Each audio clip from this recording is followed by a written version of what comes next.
In my last video, I looked at all the updates to Grounded in 2021 and listed my 10 favorite things that were added or changed.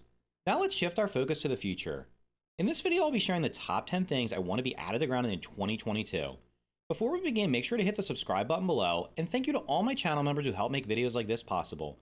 You too can become a channel member today and have your name included in future videos, as well as directly support the channel by clicking the join button below or the link in the description. Let's get started.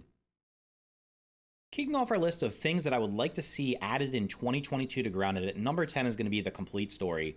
Now, I know for some of you that might rate higher on your list, but for me, I personally, in terms of survival games, I'm more interested in the replayability of the game, the long-term playability of the game, rather than the narrative of the game. So for me, the story, while I would love to see the story completed, obviously, it's not that important to me, but I do want to see it be finished in 2022.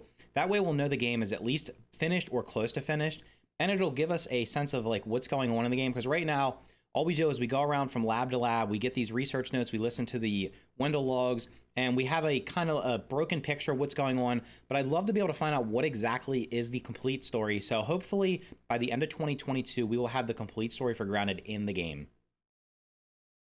Number 9 on our list is going to be one that I don't know if I've seen a lot of people mention this, but it's something that I think will be pretty interesting. So right now I'm over on the eastern side of the map. This is the upper koi pond.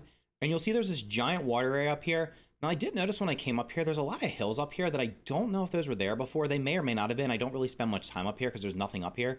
But we have this upper koi pond, which I assume is going to end up getting populated with either the same type of insects and creatures that are down in the larger koi pond or maybe something different. But I think something that would be really cool is if they added a waterfall that went from this upper koi pond either over these rocks here or through the rock somehow, like in a crack, that went down to this the lower koi pond down here, just to give some type of sense of life to more life to the backyard. I think that'd be pretty interesting. I have seen some people have yards where they have waterfalls in them like this. This will be pretty cool. Maybe it has some kind of water filtration system that there's a way to get up here by going through some type of underwater pipe that takes you up here that circulates the water. So I think that would be a pretty interesting addition to the game, and I'd like to see it added in 2022. Now, speaking of the koi pond, coming in at number 8 is going to be, I'd like to see 1 to 2 new bugs or creatures added to the koi pond. The koi pond is massive, as you can see. Of course, you've probably explored it at this point, and it did get a huge update in 2021, adding all the creatures that are in there. So right now we have diving bell spiders, we have water fleas, we have tadpoles, and we have water boatmen, as well as the large koi fish that swims around. While there's a lot of stuff in there, it just kind of, to me, feels empty. Like, the koi pond is very, very large. It's almost like I feel like I'm swimming in an ocean or a lake, and there's just, you can go a minute or two without really running into anything. So I think it would be nice if they added like 1 to 2 new creatures in there, whether it be something large like a frog or something small like another little water insect, something like that. I think that would be cool. If you'd like that as an idea for 2022, let me know what type of insects or creatures you would add to the koi pond down in the comments below. I'd love to hear what you have to think about that. Next up on our list and coming in at number 7 is going to be a beehive dungeon. So right now I'm over at the picnic table. Now I am in creative. If I was in survival, these bees would probably be attacking me. And I'm going to see if I can get into the beehive down there, although it looks like they might be blocking the entrance. If I can't get in there, that's okay. Right now the beehive, it just has a little entrance to it, and the only thing that's in there is nectar. And it looks like the bees are in there, but I'm going to try to jump in there anyway. Yeah, we can't get in there. So you can kind of see the only thing that's in there is some nectar. And I think it would be cool if they they would definitely need to increase the size of it, but I think it would be cool if they made this beehive either bigger or they relocated it somewhere else and made a dungeon in there. So it'd be similar to like an ant cave or an ant lair where you have to go down inside of it and there will be resources in there. You'd have to fend off some of the bees that were in there. Maybe they could add a queen bee to it. Maybe she has dropped some kind of special resource. They could also add honey to the game inside of there. Right now the beehive, while it does have nectar in it, is kind of underwhelming, and I think it will be amazing if they actually added a dungeon inside of it. Next up at number 6 is going to be armor upgrades. I think we all know that armor upgrades are almost surely going to come sometime in 2022. They may be coming in the very next update, the first one of 2022, but I think they're definitely going to come at some point. In the Hot and Hazy update, they added the ability for us to upgrade our weapons via the smithing station, using quartzite, using the new globs that you can make inside of the ovens with salt shards, spicy shards, mint shards, or quartzite shards. I think it's almost a guarantee, and I think it's surely likely that they're going to add the ability for us to upgrade our armor, especially if they start adding tougher insects to the yard. Sounds like the termites are going to be like tier 3 ants, so we already know black ants are pretty tough the first time you face them if you don't have high level armor on. I think I went in using spider armor, and they were doing quite a bit of damage to me. So they also mentioned the sickly roly-polies are at some point either regular roly-polies or the sickly are going to be turned into regular roly-polies. They do a ton of damage right now as well if you don't have high-level armor on. So I think adding the ability for us to upgrade our armor is a no-brainer. It would fit along the lines of them adding the weapon upgrades as well as adding the character upgrades via the Milk Molars and the Mega Milk Molars. Number 5 on the list is going to be a tier 2 workbench. So don't mind my mess in here. I just shoved all these in here so I could make as many globs as possible for upgrading weapons for testing. But right now we have a workbench, which you can unlock pretty much in the first few minutes of the game. I think all you have to do is analyze a grass plank. And what this does is it allows you to craft everything in the game. Now, while that's convenient, and maybe it's just the current design decision, I really think it would make sense if there was at least another level, if not a third level, but definitely a tier 2 workbench, or we have to upgrade our current workbench in order to craft the higher tier stuff. So right now it's pretty easy, in my opinion, to go from the base stuff that you make at the beginning of the game, such as the Pevelet Spear, the Spiky Spray, stuff like that, the Pellet Hammer. It doesn't take very long to get. I can get a Red Ant Club usually on the first day or the second day at worst, and then shortly thereafter you're able to just get the tier 3 weapons, and then the game becomes super easy. Now I know they're going to increase difficulty by adding more difficult insects to the game. They've also talked about adding higher tier weapons, so there might be tier 4. So I think what might make sense, at least in my opinion, would be to have the current workbench allow us to craft up to tier 2 stuff, and then maybe actually have it only craft tier 1 stuff. Then you have to upgrade it to craft tier 2. Or perhaps it crafts up to tier 2, and then you have to have a tier 2 workbench, which allows you to craft tier 3 things and anything that's added in the future. Because a lot of survival games have, actually most survival games I played have stuff like that, where you have to either upgrade the workbench that you're using or create a new crafting station that allows you to make the more advanced stuff. It just adds another sense of progression to the game. It gives you something to work towards, and it also, I feel like it will balance out the progression through the game, so you're not just able to blow through everything and get the best stuff really quickly, which then makes the game super easy. Coming in at number 4 on our list is going to be more bug interactions with each other. Now, currently there are some interactions between the insects, the bugs in the yard. For example, the red worker ants will attack the weevils, and then try to eat them. And then ladybugs will attack aphids. Stink bugs will shoot their stink bug gas out at pretty much anything that walks by them. And the infected insects will go out of their way to attack anything that they run into, including each other. But I think it would be cool if they brought back things like the black ants and the red ants perhaps raiding each other. So in the Hot and Hazy public test server, that was a thing. The black ants would go over to the red ant hill on a nightly basis and just raid it and pretty much wipe out most of the red ants because they're much tougher. They ended up removing that from what I've seen. Maybe it's still happening periodically, but it doesn't seem to be happening. Pretty sure they patched it out because what was happening was it was causing tons of red ants to spawn. So it'd be cool if we had some kind of ant-on-ant interaction. Or perhaps we have something like maybe the black ants go over and try to take out the termites because termites and ants do not like each other. Other things is just having different insects in the yard interact with each other. Because right now, while there's some interaction between them, overall it just kind of feels like the yard has lots of different creatures and insects in it, but they don't really have a lot of interaction. So while there is life moving around, I think that would just add an extra layer of depth to the game. They could have things like maybe the crow, as it's flying across, just dives down and tries to pick up an insect and eat it. The koi fish could perhaps eat some of the things that are floating around inside of the pond. Maybe the diving bell spiders go after the tadpoles. Just thing along those lines. I don't know if that's realistic, but I know, for example, the ants versus ants would be realistic, and there's some other things like that, like the termites and ants. That would be something realistic. As you can see right here, these ants are ganging up, and there's two of them here going after this poor little weevil. So things like that, just to make more interaction. Maybe the spiders go after start hunting insects, because right now the spiders only really hunt us. You never see the spiders eating, which is kind of weird because spiders do hunt other insects. Number 3 on our list is going to be insect stats, bug stats, stuff like that. Actually, pretty much as many stats as possible in the game, but I'm more looking towards the bug stats, although weapon and armor stats, specifically like how much damage they do to the number and when you upgrade them, would be great. But I definitely want to see bug stats out of the game. So I spent about the course of an entire week figuring out how much HP, or roughly how much HP each insect has.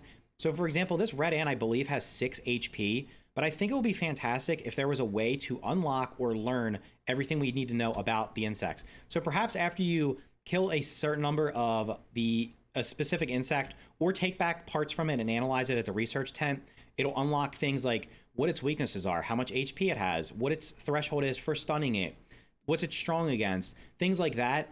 or just even things like what other creatures it doesn't like to fight against. Wow, that ant's actually swimming. That's pretty cool. Stuff like that. And I did ask this during one of the dev live streams in December, and they did hint that it is in the works or that it could be coming, hopefully sooner rather than later. So if we get something like an Insectopedia or just some kind of bug stats, I don't know, it doesn't matter what it's called, where it just tells us how all the stats we need to know about the insects. And I don't want it just to be like we just learn it immediately. I think it'll be better if we either have to kill a certain number of them, or if we could take their parts to a research tent and analyze it, or maybe there's a new crafting station that we use to learn this stuff, whatever it is, just add that stuff to the game. It'll make the game much more enjoyable, and you'll know things, like you won't have to sit there through trial and error, because the average player is probably not going to sit there and spend 30 or 40 hours figuring out that a ladybug has about 80 HP and that you don't want to hit it with arrows because they're resistant against stabbing damage from arrows or spears. Coming in at number 2 on the things I would love to see added to Grounded in 2022 is additional backpack slots. I'm sure I am in the majority of people here who would love to see this. Inventory management in this game and every survival game can be a little bit of a challenge.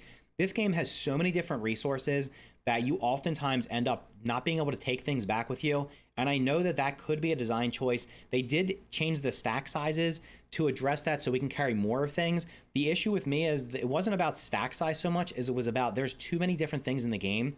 And I don't want it just to be where you automatically get the extra slots. I think it would be cool if we could either do one of two things. One, we can craft a bigger backpack. Maybe we craft a tier 2 backpack that gives us 5 extra slots and a tier 3 backpack that gives us an additional 5, so we can have 10, 40 total. Maybe they can even add one down here where it's 50 total. Or perhaps they could use milk molars as a new milk molar upgrade could be, in addition to like the gold milk molars, a 4th category for that could be purchasing additional backpack slots, or it could even be purchasing with raw science. I don't really care how it is. I don't want to just have it. I want to be able to earn it. So it's, again, a sense of progression, but it also rewards you for playing the game, and it allows the game, like as you play through the game, the longer you're playing, the quality, it will be a quality of life improvement that would just make the overall enjoyment of the game much, much better. The number one thing I would love to see out of the Grounded in 2022 is base raids. Now, if you played the game on launch day back in the summer of 2020, you'll know that if you built a base, you would probably be getting attacked by larvae in the first couple of nights, if not the first night. What ended up happening though, there was some type of bug where they just kept multiplying. So it was one of the two reasons why my kids and I just stopped playing the game at that point, because there were so many of them spawning in each night that we couldn't kill them all, and they ended up just destroying our base over and over again. So it became super frustrating. And they ended up taking it out of the game or removing it from the game. I don't know if it was intentional. I believe the base raids were intentionally in the game, but they had to remove them for that reason, and they just haven't put them back in yet. But right now we have traps, and there are, on the features board, there is a thing where it says blueprints for base defenses. So I do believe they're going to add more traps in the future. Right now, all we have is the spike trap, the lure trap, and the Twipbriar bomb. Now, these bottom two are pretty much, I would never use them. The lure trap, I mean, for defense purposes, the spike trap's really the only thing. The trip bomb is super expensive to craft because you have to craft it, and then you also have to end up putting a brat burst on there, which are kind of expensive to craft, although I guess you can get tons of ant eggs if you know what you're doing, but they can get expensive. And I just think it would make more sense if they added, they're going to add more traps to the game at some point in the future. That's definitely been mentioned. But for me right now, building only is cosmetic. Like, I can build this house, which has become overrun because of one of the updates.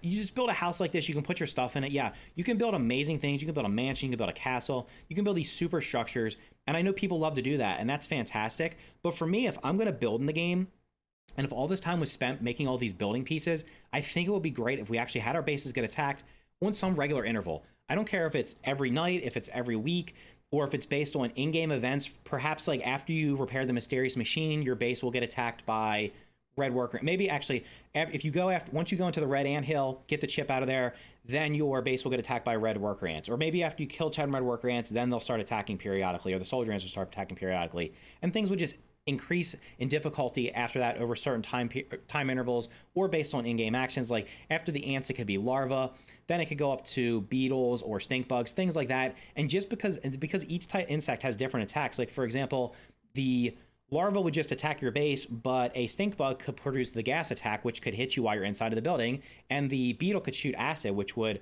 possibly damage your structures. And then termites are getting added most likely in the next update. Termites could eat through the wood structures. They could eat through the stems perhaps, or if there's wood added to the game as a building material, they could get added, they could attack through those. It would also give more purpose for the building pieces. So right now we have the grass walls, we have the sturdy walls, the stem walls, the mushroom walls, and I guess we're going to probably get wood walls at some point since they're going to make a tier 3 axe for getting wood. So it would make sense to have, instead of those just being based on what you like, how they look, like I like how the wheat stem walls look, so that's what I use most of the time. Some people like the mushroom walls, some people just like the grass walls. It would make sense if each one of those had different defense capabilities. So obviously like the grass would be the tier 1, and then maybe the mushroom and the wood would be the tier 4 or 5. So as you're getting attacked by stronger stuff, you'll be encouraged to build more like that. And then of course there's things you could do, like I know if I build here, obviously you could get attacked. The palisade fences would have more use, but if you built on top of something where perhaps the land-based insects couldn't get to you, so let's say you built on top of the baseball or on top of a rock that the insects can't get to, then you would just get attacked. You could get attacked by flying insects or the insects that can shoot stuff. So maybe the beetles can shoot stuff. You could get attacked by mosquitoes. They could add other flying things. Maybe the bees attack you. Maybe they add wasps in the future, things like that. So I think base raids would be a huge addition to the game. They would also, in my opinion, and for me, they would add I can't say an infinite amount. They would increase the lifespan of this game, I think, for the average player exponentially, because right now the game is going to be story driven. And if all we do is complete the story and that's it, and then after that, it's kind of like you can just build the build, then I know people will play it, but it's going to kind of be like, for me, like games like The Forest, stuff like that, where once you play through the story, yeah, you can build stuff and try to see how long you can survive. And in that game, it does have base raids. I guess that's not the best example, but story-driven survival games, once you beat the story, there's really not much left to do. And imagine if the end of this story is you get unshrunk, then what? Then you just really can't play. I guess they could give you the option to continue. But I think for me, if they either added base raids to the base game as the game stands now, or they just added a separate mode where it was like endless survival mode, where you got attacked, more difficult attacks over a period of time to see how long you could survive, I think that would be an amazing addition to the game. While 2021 was an amazing year for Grounded, I believe 2022 will be even better. I hope to see some or all the things discussed in this video in the next couple of updates. Let me know what you most want to see added or changed in Grounded in 2022 in the comments down below. If you found this video interesting, please click the like button and consider subscribing for more videos like this. Thank you for watching, and thanks again to all my channel members. You too can become a member today by clicking the join card on the screen now. Thanks again, and I'll see you in the next video.